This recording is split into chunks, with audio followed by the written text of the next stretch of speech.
Good morning, good afternoon, or good evening, everybody. Welcome back to my YouTube channel and to another installment in the new N-scale layout build project.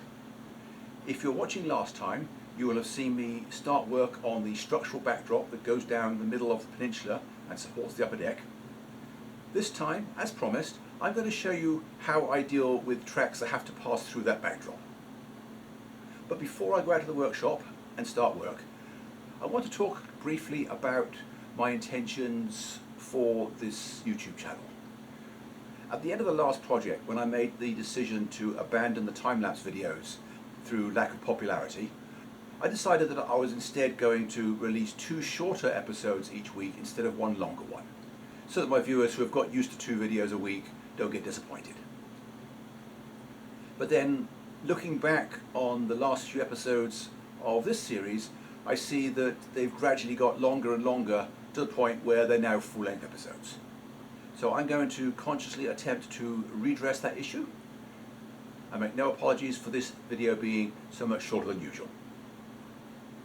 So with that aside out of the way, let's now head out to the workshop and do some work. Well, this morning I have completed 2 tasks. I have finished the former for the top of the backdrop in this opening. Also required a tapered block down there which is still gluing, and then while that was setting up, I've also got the sub-road bed for the interchange track that goes through the backdrop in 2 places. Most of it is part of the central backdrop, the joint being right here. That piece in front of the camera now is part of this board over the top of the DCC cabinet, and everything from there around to where it goes back onto the foam again is part of the backdrop. I've got to do a similar thing around the end where the 3 main lines pass through at this point. I've got to cut an opening out of here, and unfortunately I got this piece in the wrong place. I've got to cut part of this out as well and then add a new post beside it.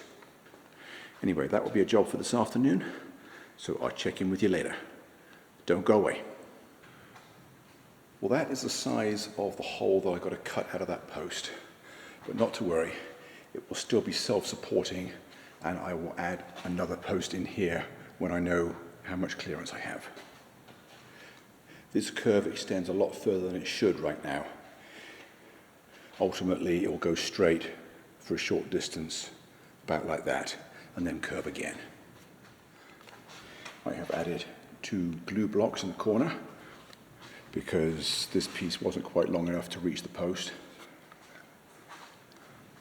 So now that is all secure, and it'll be self-supporting once I cut it out, so I don't have to worry about it twisting out of shape.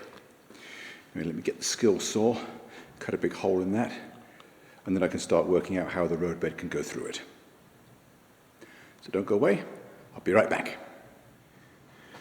Well, that is as much as I can safely cut with the skill saw.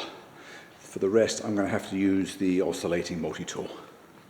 So let me get that set up and I'll be right back.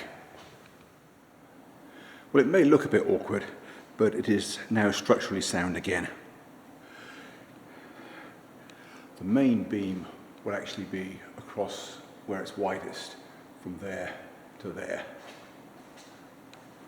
coming out this way. And there'll be another one over here which will be more of a stabilizer than a main support. And this is still, as I say, structurally sound. It just looks awkward. I've got lots of glue and screws and strong joints everywhere. This piece of plywood from here to here will come out with the backdrop, and then from here onwards is part of the main frame. Now I can start extending the upper mountain grade from this corner. I'll probably cut this back a little bit when I know where the curve starts, but I've still got to plot that. So let me get on with that, and I'll be right back.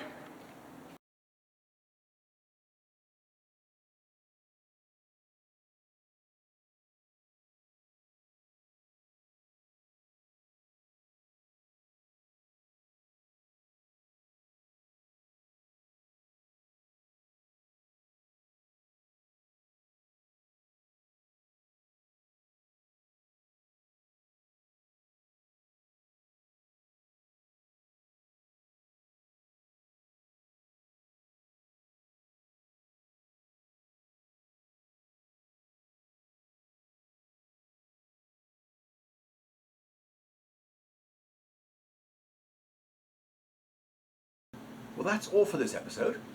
I hope you enjoyed the show, and I hope to see you back next time. Actually, next week I plan to take a hiatus from this project and present something different. But whatever it is that I end up releasing, I hope to see you then. In the meantime, thanks for watching, and bye for now.